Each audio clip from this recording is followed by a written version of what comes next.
Le Black Friday, on croit tout savoir sur ce grand rendez-vous commercial qui nous vient tout droit des États-Unis. On imagine tout de suite les promos agressives, la course à la consommation, sauf qu'en France, la stratégie est vraiment différente.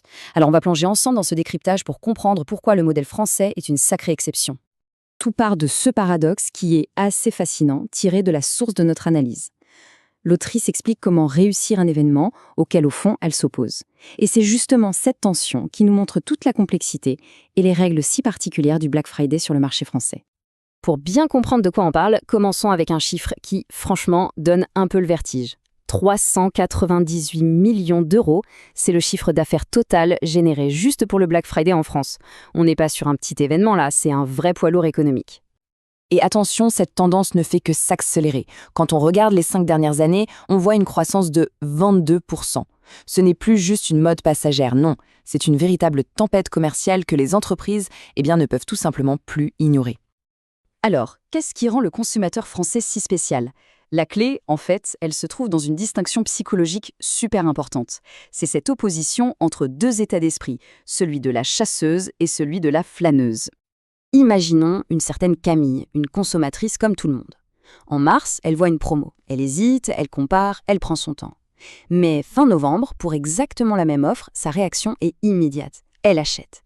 Qu'est-ce qui a pu changer en quelques mois ? C'est la grande question. Et voilà la différence fondamentale. La flâneuse, c'est notre état d'esprit de tous les jours. On se balade, on explore, on prend notre temps. La chasseuse, c'est la mentalité typique du Black Friday. Là, on a une mission, un objectif précis et on agit vite. Des décisions qui pourraient prendre des semaines, elles sont pliées en quelques minutes. D'accord, mais comment on passe de l'un à l'autre ? Eh bien, ça se joue sur 3 déclics psychologiques. D'abord, il y a ce qu'on appelle la permission de dépenser. C'est un peu comme si la société donnait son feu vert culturel pour l'achat. Ensuite, la transformation en cadeau.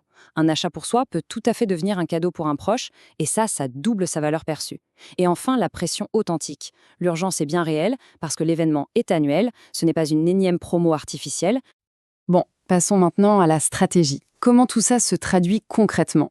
C'est essentiel de comprendre cette psychologie, parce que c'est ça qui explique pourquoi un simple copier-coller des tactiques américaines, très agressives, est une recette qui mène droit à l'échec en France. Le fossé culturel est immense. D'un côté, on a l'urgence, l'agressivité, le buy now or cry later à l'américaine, et de l'autre, une approche française qui va préférer la subtilité, la valeur, le storytelling. Le ton vendeur de tapis, ici, ça ne passe tout simplement pas. Les différences sont vraiment profondes. Aux États-Unis, c'est une tradition, c'est ancré dans la culture après Thanksgiving. En France, c'est une importation, il n'y a pas ce lien émotionnel. Le consommateur américain peut être plus impulsif, alors que le consommateur français, lui, est plus réfléchi. Il cherche la confiance, la valeur perçue, pas la panique de la bonne affaire à ne pas rater. Et au-delà de la psychologie, il y a des contraintes très concrètes. En France, la loi est claire. La vente à perte est interdite et les promotions sont très encadrées. En plus, la conscience écologique est un vrai sujet qui monte, avec le mouvement Green Friday, qui prend de plus en plus d'ampleur. Ignorer ces aspects, c'est aller droit dans le mur. Donc face à toutes ces différences, comment on fait pour réussir ? La solution, ce n'est pas de se lancer dans une surenchère de rabais. Non, c'est d'adopter une approche beaucoup plus fine, pensée spécifiquement pour le marché français. La question se pose donc clairement. Si les énormes réductions ne sont pas la solution, c'est quoi la bonne stratégie ? Comment on arrive à se démarquer quand tout le monde crie plus fort que le voisin ?